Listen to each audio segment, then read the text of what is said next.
Welcome to this explainer. Today, we're diving straight into the secret language of spiritual symbols.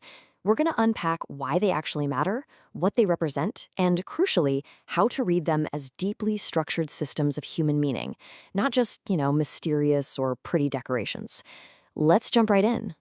So imagine holding a simple wedding ring in the palm of your hand. Physically, it's literally just a tiny circle of metal. It doesn't physically contain trust or commitment in the same way a cardboard box holds a physical gift.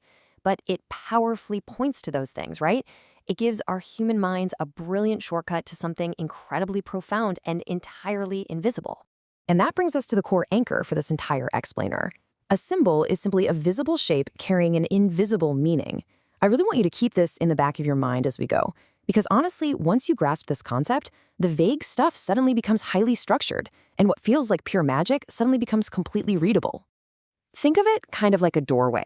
You can stand there and admire the beautiful wood or the intricate frame, sure, but its actual purpose, the whole reason it's even there, is to be walked through. A symbol is basically an invitation. It invites the mind to step from the visible, physical world right into unseen realities. It doesn't spell everything out in plain text. Instead, it hands you a clue. So, to really work, every real symbol needs two layers: the form and the meaning. The form is the physical surface, right? The crescent, the lotus flower, the flickering flame. The meaning is the deeper truth it points toward. Here's the catch. If you only stare at the shape, you completely miss the message. But on the flip side, if you only chase the deep message, you forget exactly why that physical form exists to ground us in the first place. A symbol absolutely needs both layers to survive. Now, this highlights a super critical difference between a sign and a symbol. A sign just feeds you direct facts, like a road sign that says hospital. Boom. Information delivered, transaction over. You aren't going to stand there pondering the deep mystical meaning of the hospital sign, right? But a symbol? A symbol is more like smoke indicating a fire. It suggests. It opens up this massive field of layered meaning. And that is exactly why two different people can look at the exact same symbol and feel entirely different emotions. Have you ever wondered why we see the exact same symbols popping up everywhere across the globe? Well, it's because human beings fundamentally face the exact same deep questions everywhere. Questions about life, about suffering, about renewal. We naturally cluster our symbols around shared human experiences, things like light, water, towering trees, mountains. These basically become durable mental handles that allow us to carry really complex, heavy spiritual ideas in a very simple visual format. But here's the thing. A physical object isn't magical all on its own. Take a national flag, for instance. The cloth itself is totally ordinary, but it gains immense emotional power because a community agrees, over a long period of time, to use it repeatedly. That shared meaning is carried by tradition, by teaching, ritual use, and collective memory. Ultimately, symbols are deeply social creatures. I absolutely love this analogy. A symbol is beautifully similar to a musical note. Think about it. The note itself is stable enough to matter, but it's completely flexible enough to live inside entirely different spiritual systems. A single shape can mean wildly different things across traditions, simply because the song around it changes. Context is absolutely everything. To really get that context, think of a key made for a very specific lock. The key's metal shape is pretty useless without its matching lock.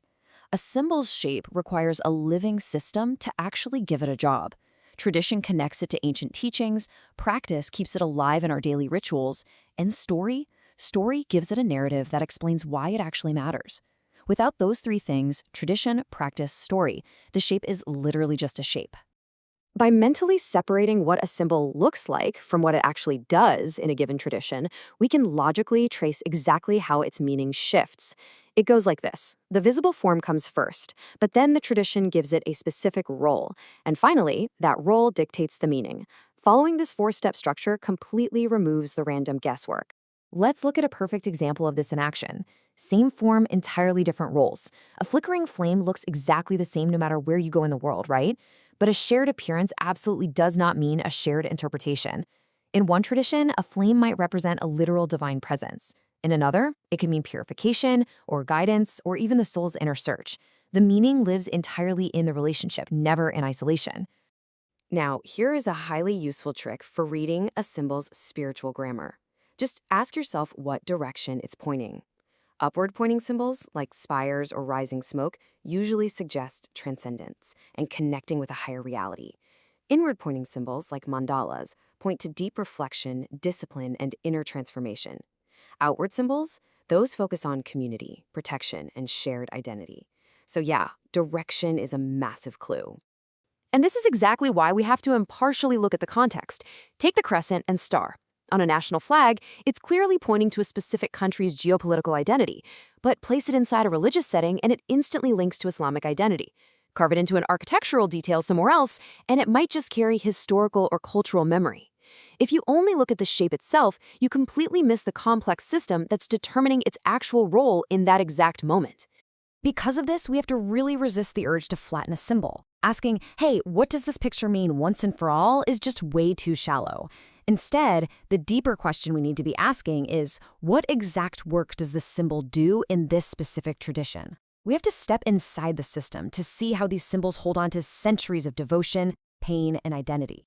When you start reading symbols with this kind of nuanced, holistic approach, literally everything changes. You stop being this confused outsider trying to guess at hidden mystical secrets. Instead, you start seeing the profound, intricate relationship between form, function, and faith. You make room for layers of meaning and historical shifts. You basically learn how to read the spiritual grammar of the world. Which leads us to a pretty profound realization. At the very deepest level, these symbols act as bridges between our inner and outer lives. A symbol doesn't just carry meaning, it actively shapes our perception. It trains our attention. It takes invisible, messy inner realities, things like profound grief, soaring hope, or the deep desire for peace, and it gives them a physical form. It helps entire communities see the world through a shared, unifying lens.